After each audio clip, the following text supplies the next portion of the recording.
Muy buenas. Sí, me da igual que me vean entrando, no pienso cortar el vídeo ni nada, que sea todo de una y listo. Porque hoy, recordemos, estamos de aniversario, importante, verse el vídeo este que dejo aquí, no, desde el otro lado, sí, que el vídeo que dejo aquí acerca de lo que siento que ha sido la influencia de mi año en YouTube, de mi primero de muchos años en YouTube. Y... ¿qué más iba a decir? Se me ha olvidado. Que no estoy acostumbrado a hacer esto, de verdad. Y, segundo, pues feliz Navidad a todo el mundo, el que esté viendo esto en Navidad. Bueno, sabemos que este ha sido un año muy complicado, pero bueno, ha tenido cosas buenas, como por ejemplo, cero problemas, el surgimiento de cero problemas. Evidentemente eso es bueno en la vida de todo el mundo, ¿para qué mentir? Ok, no.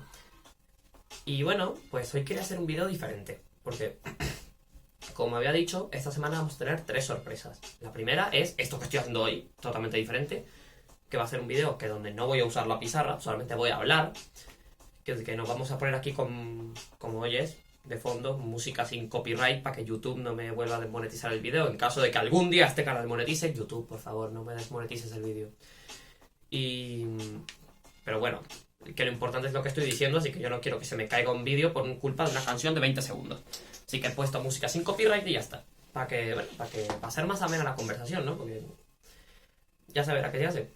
Lo segundo, este jueves o viernes tendremos una sorpresa, un vídeo donde haremos cosas en la pizarra, efectivamente, pero no quiero anunciar lo que es porque va a ser un vídeo más o menos del estilo de lo que estamos haciendo ahora, pero en la pizarra. Y este sábado, domingo o lunes tengo el anuncio de que voy a estar en directo. Voy a hacer el primer directo del canal, a ver qué tal será. Seguramente se va a unir 1 o 2 personas como mucho. ¿Y qué vamos a hacer en el directo? Pues lo que me pida la gente. Si sencillamente yo voy a estar ahí, sentado enfrente del ordenador, y si alguien me pide resolver un ejercicio, lo resuelvo. Si podemos resolver algún ejercicio tipo EBAU, que a alguien se le ocurra, podemos hacer un ejercicio tipo universidad, de álgebra lineal, cálculo, whatever. Podemos hablar sobre mi canal, alguna duda que tenga cualquier persona, etcétera, etcétera, etcétera. Pues más detalles lo voy a dejar en la descripción después. Así que, vamos al grano. De lo que quería hablar hoy era sobre algo que me ha llamado mucho la atención últimamente, que son las críticas al sistema educativo, a cómo se dictan las materias, especialmente en la edad escolar, más que en la universidad, porque en la universidad ya es como un mundo un poco diferente. Las cosas se hacen de una forma totalmente distinta, así que yo no voy a hablar de la universidad. Yo voy a hablar de educación, sobre todo ESO, nivel ESO y bachillerato.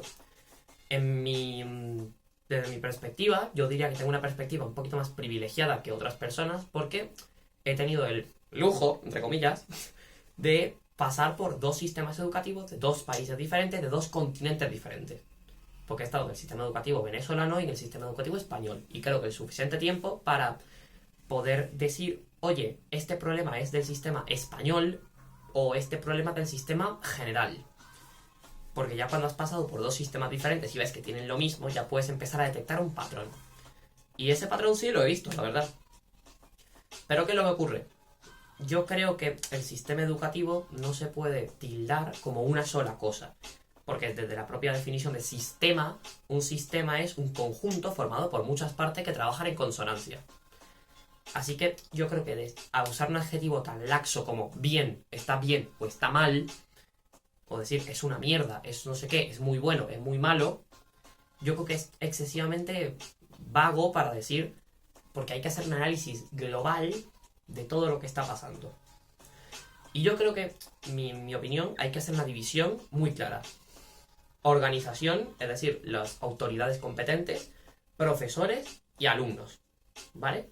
Vamos a empezar por las autoridades competentes, como decir, donde, en mi opinión, lo que ocurre no es tanto un problema sobre qué se dicta en las clases, sino en la forma de evaluar esos contenidos.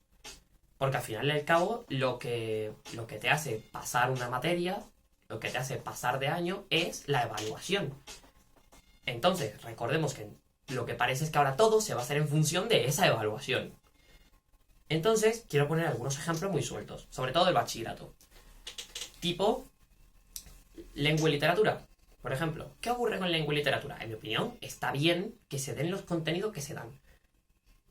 La cosa es cómo se evalúa lengua y literatura. Está, por ejemplo, muy bien que haya que analizar una frase sintácticamente, que haya que hacer un análisis morfológico, que se tenga que hacer un comentario de texto, porque eso realmente, en mi opinión, le abre la cabeza a un alumno para poder... ¿Cómo se dice? Como para poder tener un razonamiento de por qué el autor está usando esto. O sea, ¿por qué usa esta cosa y no usa otra? Entonces, en mi opinión, eso está bien. La cosa viene sobre todo, que esto lo voy a ligar mucho con, por ejemplo, una asignatura como historia, por ejemplo, que se está haciendo que la gente tenga que aprenderse cosas de memoria. Muchas cosas de memoria.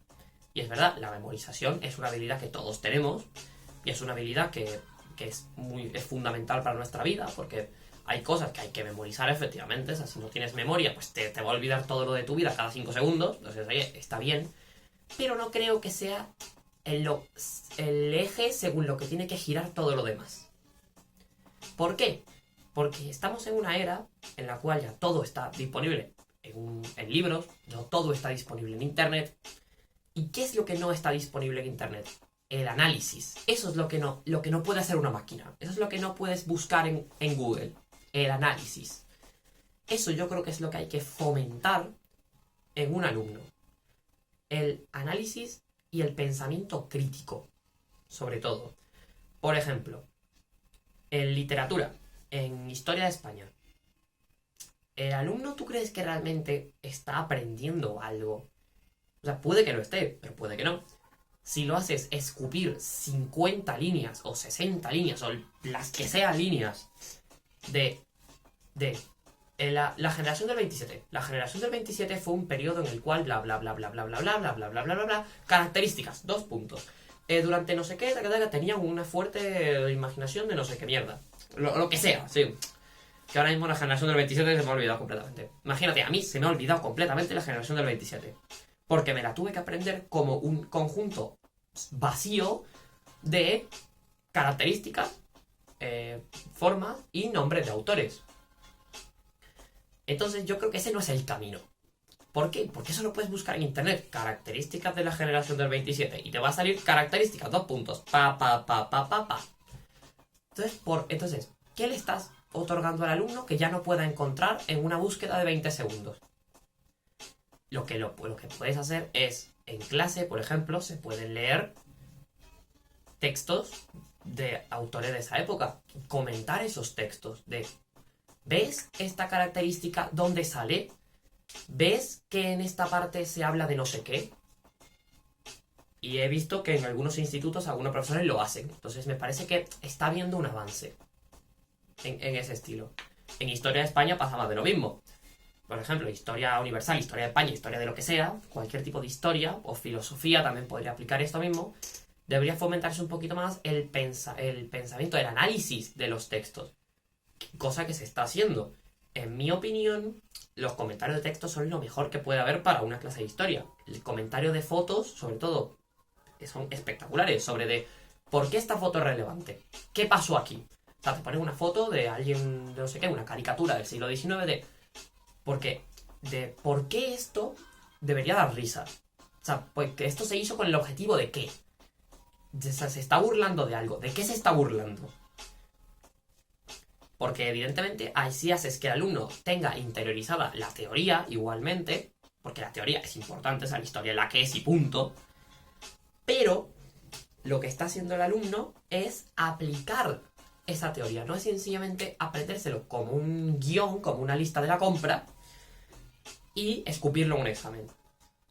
No es casualidad que habitualmente las partes en que salen peor los alumnos en los exámenes de historia sea en la parte de comentario de texto y en la parte de comentario de la fuente, porque parece estar muy arraigado ese pensamiento de me lo tengo que aprender de memoria, y yo, en mi opinión, eso tiene que cambiar.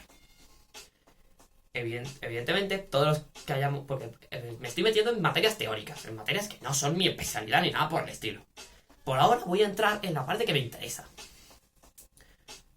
Porque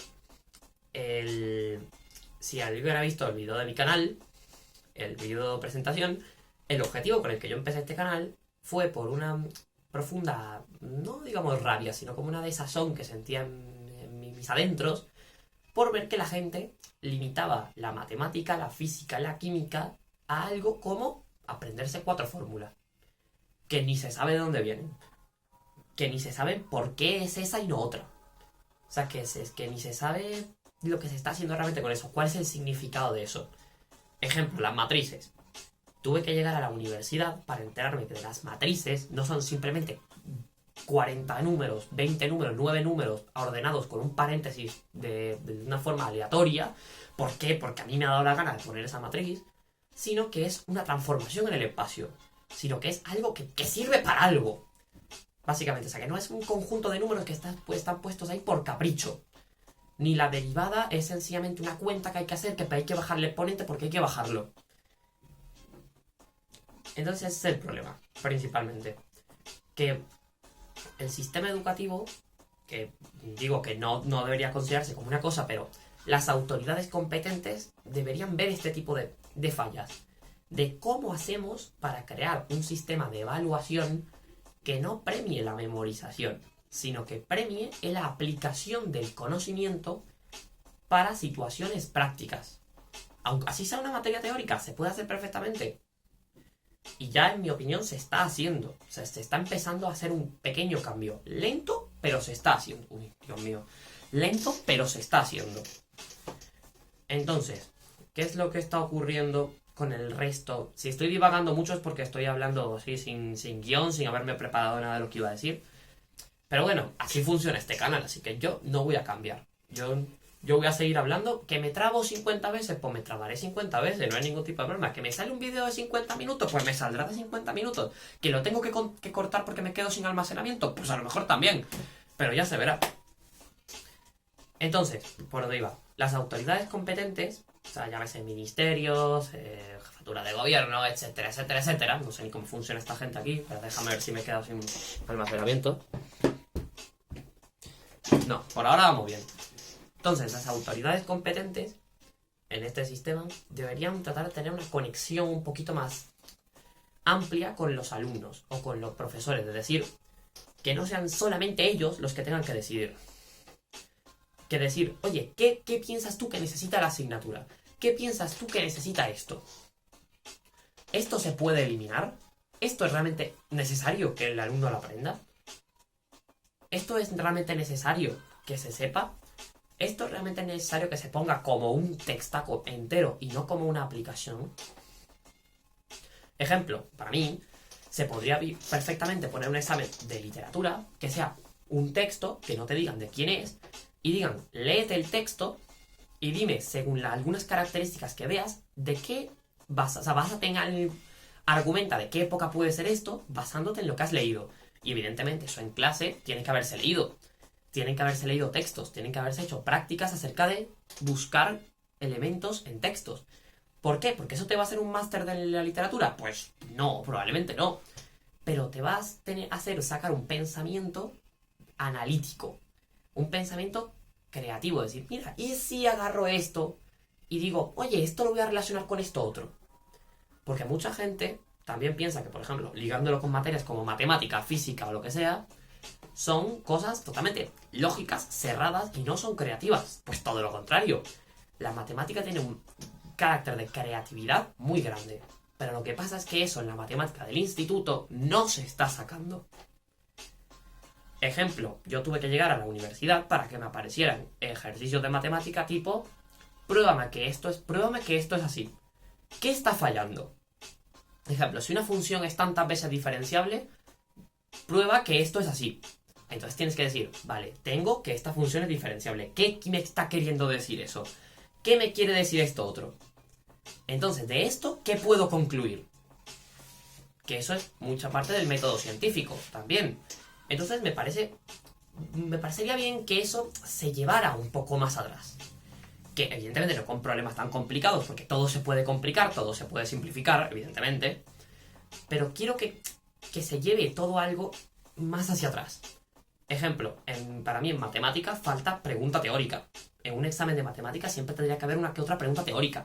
De, si yo tengo que un vector es perpendicular a otro, ¿qué me está queriendo decir eso? Si yo tengo que no sé qué le pasa a esto otro. Si yo tengo que esta recta no tiene ningún punto común con la otra, ¿tengo suficiente información para saber que son paralelas, por ejemplo? Porque así te quitarías la parte donde la gente memoriza y la gente empezaría a analizar también. Entonces, y sería una forma también de saber el verdadero conocimiento que tiene la gente sobre una asignatura. Porque yo me he encontrado con mucha gente que me dice, por ejemplo, ay, qué bien estoy, no sé qué, ya sé derivar. Y yo digo, a ver, ¿qué es la derivada realmente? ¿Qué es la derivada? Y me dicen, pues la derivada es bajar el exponente este, que así, no sé qué. Yo digo, pues una mierda, tú no tienes ni puta idea de derivar. Tú lo que sabes es aplicar una fórmula. Tú lo que sabes es aplicar una regla que te han dicho por ahí, por capricho, porque tu profesor te ha dicho que el exponente se baja así, pero se baja, no se sube después. ¿Que por qué se sube y no se baja? Pues ¿por qué se baja y no se sube, perdón? Pues buena pregunta. Entonces quedan muchas dudas en el aire de ¿por qué esto es así? ¿Para qué me sirve esto? Porque al tú no mostrar la aplicación real de lo que se está dando, la gente piensa que es un conjunto de conocimientos vacíos. De ¿para qué me va a servir saber la derivada en mi vida? ¿Para qué me va a servir saber lo que es una integral? ¿Para qué me va a servir estudiarme la generación del 98? ¿Para qué me va a servir estudiarme las fases militares de la guerra civil? Etcétera, etcétera, etcétera. Y así muchos ejemplos más. Entonces yo pienso que ese tipo de cosas, la forma de incentivar al alumno al estudio de esas cosas, porque yo creo que lo que falta también es mucho de motivación, porque se presenta el contenido como un conjunto de cosas vacías. Y tú me dices, Iván, pero no habías dicho que al principio del vídeo que ibas a hablar de la evaluación y no de los contenidos. Lamentablemente tengo que hablar de los contenidos porque eso está fijado en la forma en que se evalúa. Porque se da lo que se va a evaluar después. Si se evaluara diferente, los conocimientos se darían diferente. Por tanto, yo atacaría la parte de la evaluación antes de atacar la parte de los conocimientos. Porque sí, me parecería genial que se dieran los conocimientos más teóricos, más no sé qué, no sé, bla, bla, bla, y después en el examen te van a poner 42 problemas que tú dices, ¿qué coño es esto? Entonces, las dos cosas tienen que ir en consonancia. Porque tú evidentemente no puedes evaluar a un alumno de algo que no has dado. Eso no se puede hacer. ¿Que estoy diciendo que los problemas tienen que ser exactamente iguales? No. Porque si no ahí caes en otro mal, que es la variante práctica de la memorización que se llama la mecanización. El típico, esto es ejercicio de examen. Esa es la típica de, este es un ejercicio de examen, no sé qué, y tú ves a todo el mundo que lo copia. ¿Por qué lo están copiando? ¿Por qué la gente está copiando el ejercicio que es de examen? Evidentemente, con todo el sentido del mundo. ¿Por qué? Porque después ese ejercicio lo van a ver justamente cómo se hace ese ejercicio.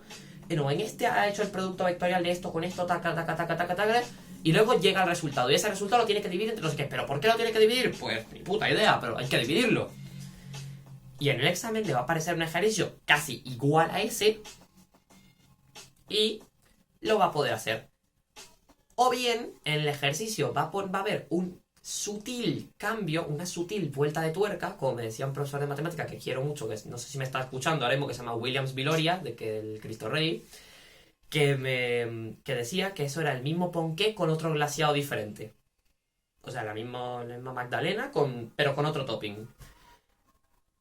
¿Y qué es eso? Entonces, y vas y pillas a todo el mundo. ¿Por qué? Porque la gente no sabe lo que está haciendo realmente. Sino que la gente lo que ha hecho es aprenderse 1 o 2 ejercicios de memoria, que son los típicos, y ha tirado para adelante con eso. Que siempre me van a pedir que saque el flujo, no sé qué, taca, taca. ¿Pero por qué el flujo en este sentido y en el otro?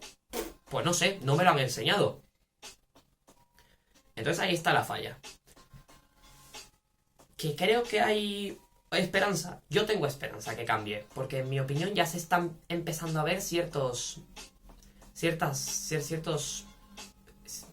comienzos para hacer un cambio, y se está consultando más al gremio de profesores, se está consultando más al gremio de alumnos, pero va a una velocidad muy lenta. ¿Que se podría hacer más rápido? Probablemente se podría hacer más rápido, pero no lo sé. Es decir, yo no creo que el sistema educativo, tal como está planteado, haya que derrumbarlo desde cero y haya que volver a empezar. Yo creo que hay cosas que son muy salvables. Porque si lo vemos así, todos los grandes matemáticos, todos los grandes físicos, todos han pasado por el sistema educativo, o la gran mayoría de ellos. Porque por favor que nadie deje de estudiar por decir, es que no sé quién dejó la universidad o dejó la escuela y le fue bien. Un caso entre cuántos. ¿Cuánta gente no ha dejado? Así como hay gente que ha dejado la escuela y le ha ido muy bien, gente que ha terminado la escuela y le ha ido muy bien, gente que ha... Me estoy metiendo en lo que iba a decir después, pero bueno, da igual. Gente que ha permanecido en la escuela y le ha ido bien, o gente que la ha dejado y se ha quedado en la mierda. Eso también depende más de una serie de factores. Es decir, si a veces tú puedes dejar los estudios porque tienes una oportunidad de trabajo muy clara, no sé qué, pues te diría incluso hazlo.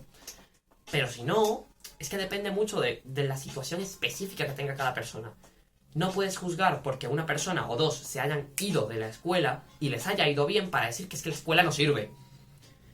Yo creo que soy del creyente del reformismo, de que hay que cambiar cosas, como basado en todo lo que acabo de decir, sobre todo.